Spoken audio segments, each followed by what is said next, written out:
then my dad. Okay. Like say the day it happened, what happened, you know? Okay. I'm DillonTabinski.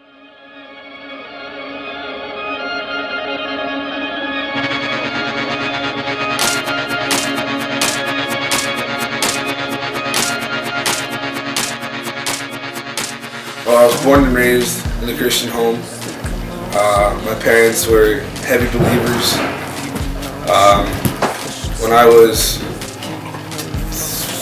3 or 4, we were at our pastor's house, and my dad had scoliosis, and he wasn't supposed to be in a he was supposed to be in a wheelchair by the time he was 30, and I ended up getting it at around that time, and my back started to move, and we were at our pastor's house, so he prayed for me and my dad, and my dad ended up hitting the corner of the wall, and he went to the hospital, and he didn't have a steel rod in his back anymore. It was completely gone. His spine was completely straight. My spine started to straighten. It was straight the next time I had gone to the hospital. Yeah, we had a pretty good family going on. We lived in Winnipeg for 10 years. My dad was always on the road doing shows with his stage. Everything was going good as far as I know. My mom wasn't very happy with him because he was gone all the time. But yeah, we prayed all the time. We followed God. I became a Christian when I was 6. I lived for God. And then we moved to Steinbach, and on my parents' 13th anniversary, my dad left.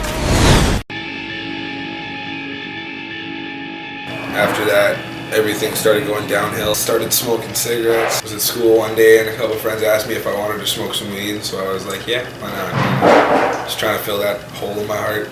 Smoking weed became an everyday thing, and skateboarding was about the other only thing that was holding me together.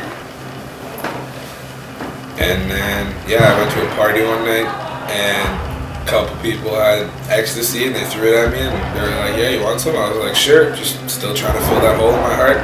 The drugs just started taking over my life. Started, having these crazy thoughts.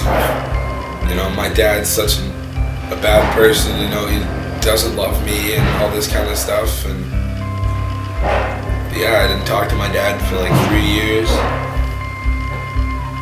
and then he ended up getting married again, and that just threw everything and made everything go haywire, and oh man, I freaked. I texted my dad, I was swearing at him, I was yelling at him, I was threatening him,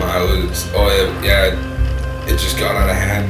And then I got invited to go on that ride and reach trip, and my parents said they'd pay for it, so I was like, yeah, might as well. I was skating the west side of Canada. Sure, it's gotta be fun.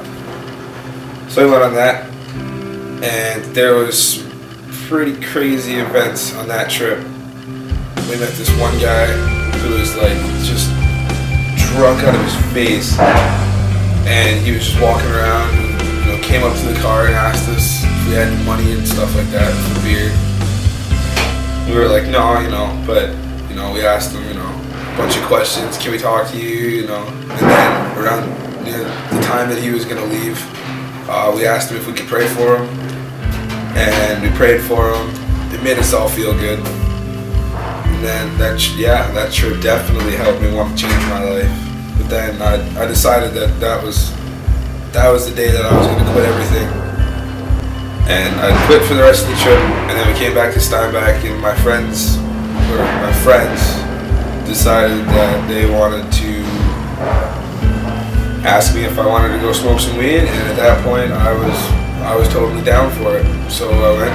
I was still doing drugs when we got back from that trip.